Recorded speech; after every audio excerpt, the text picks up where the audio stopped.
Bonjour, dans cette nouvelle vidéo, nous allons observer premièrement le fonctionnement d'un commutateur, deuxièmement le déroulement d'un échange entre deux postes sur un réseau local, troisièmement nous verrons le déroulement d'un échange ARP. Ceci nous permettra de comprendre la nécessité pour un émetteur de connaître l'adresse MAC du destinataire pour pouvoir communiquer avec lui sur un réseau local. Et puis quatrièmement, nous observerons également le contenu des trames ou des paquets au cours de ces échanges quand cela sera pertinent. Avant de poursuivre, et en préambule, il est signalé aux spectateurs de cette petite vidéo que les concepts évoqués sont relativement conséquents, mais pourront être revus dans le détail dans la suite de la formation.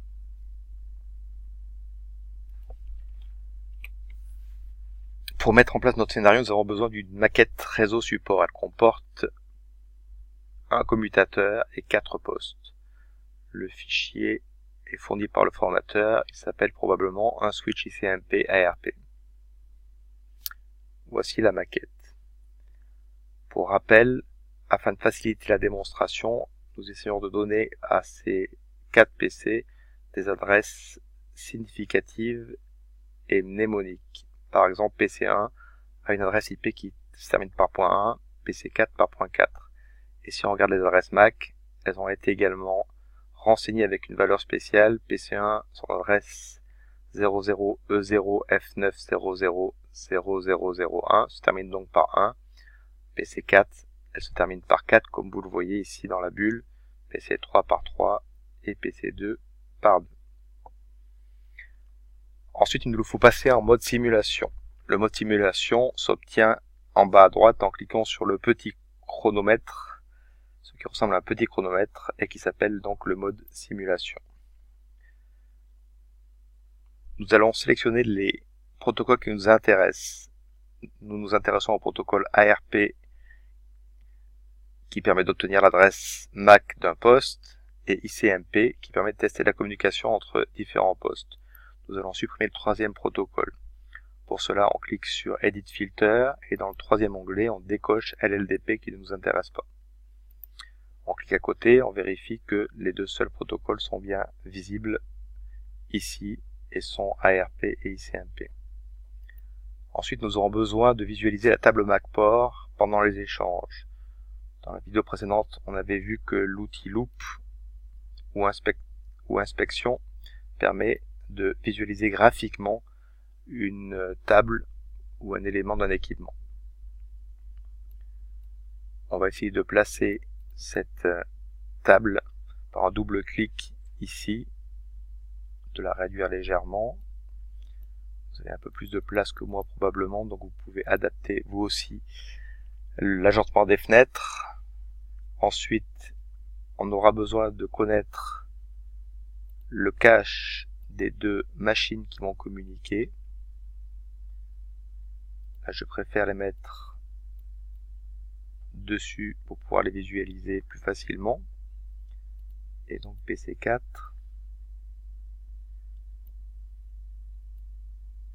Il nous faudra aussi ajuster les colonnes pour avoir une bonne visualisation des contenus.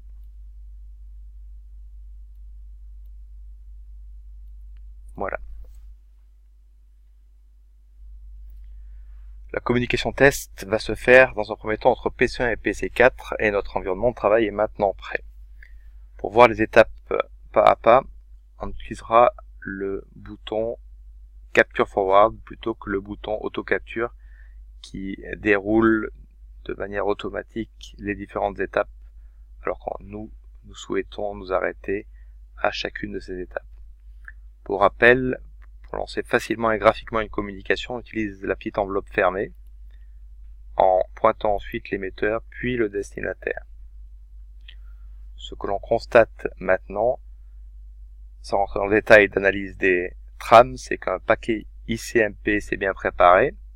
Il correspond ici, le petit carré violet, il correspond en fait à un paquet qui correspond, il correspond à un test du style ping.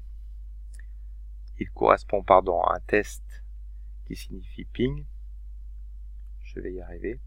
Il correspond à un test de type ping, mais on voit également qu'une trame ARP se présente ici juste au-dessous. Et en fait, si on regarde ici à gauche, on voit que le paquet ICMP est mis en attente, alors que le paquet qui est prêt à partir, c'est la trame ARP.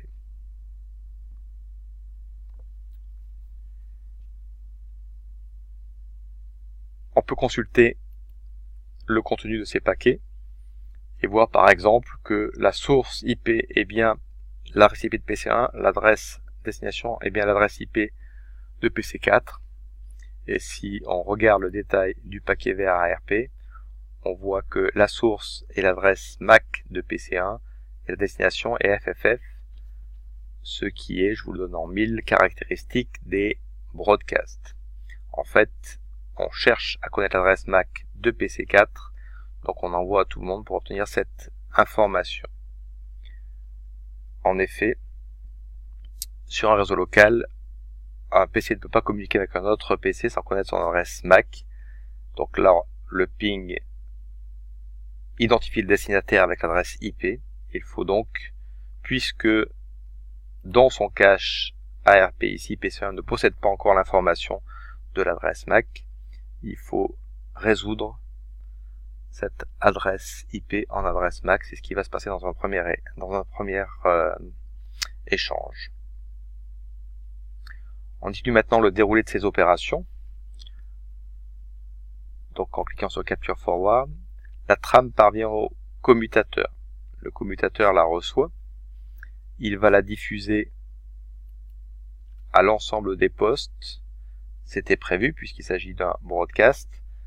Seul le premier port n'est pas concerné par cette rediffusion puisque la trame venait de là. Ensuite, on constate que PC2, PC3 et PC4 récupèrent bien la trame, mais seul PC4 constate que la demande lui est réellement destinée. C'est la raison pour laquelle une petite croix rouge clignotante signale donc le fait que cette trame va finalement être abandonnée par PC2 et PC3. Si on donne un coup d'œil à la trame qui a été reçue par PC4, on voit ici, donc comme indiqué tout à l'heure, que la source c'est PC1, la destination c'est l'adresse de broadcast. Et on voit qu'il recherche comme cible l'adresse IP 1.4.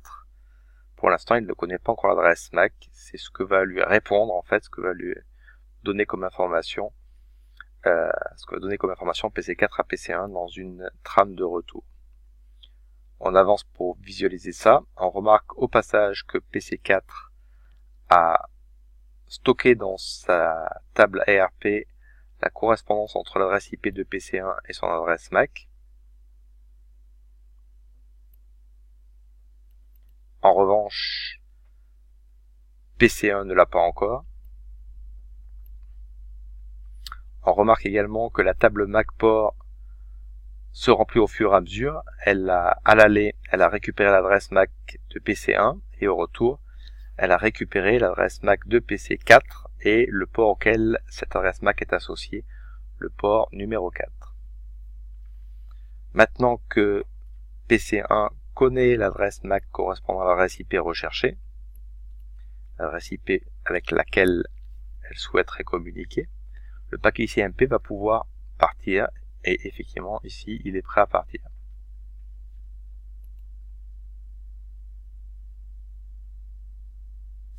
Observons maintenant le parcours du paquet ICMP. Toujours avec Capture Forward, le paquet ICMP parvient au commutateur. D'après vous, va-t-il être diffusé ce paquet ICMP sur tous les ports? Non, et cela pour deux raisons. Si on regarde ce paquet, on voit que le destinataire est une adresse MAC particulière, l'adresse MAC de PC4, et au niveau IP également, évidemment. Par ailleurs, on sait, grâce à cette ligne-là, le commutateur sait grâce à cette ligne-là, que le PC4 est joignable sur le port numéro 4. Donc c'est parti. Effectivement, il ne parvient qu'à PC4. PC4 répond. Au niveau des différents caches et des différentes tables, rien de nouveau puisque les informations étaient déjà connues des différents protagonistes. Le retour s'effectue donc sans encombre en suivant le même protocole, PC1 étant connu par le commutateur, la trame lui parvient directement. Vous pouvez, si vous le souhaitez, tenter d'autres communications, par exemple de PC1 vers PC3, et vous constaterez que le cache de PC3 se complète automatiquement. Celle-ci, on peut la faire complètement.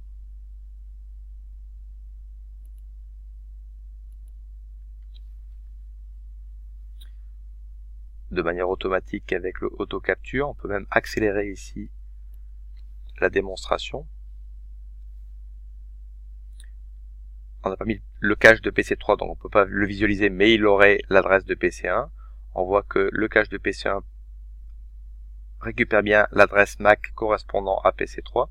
Ensuite, le paquet ICMP lui est envoyé et la réponse permet de vérifier la communication entre les deux postes. Elle fonctionne.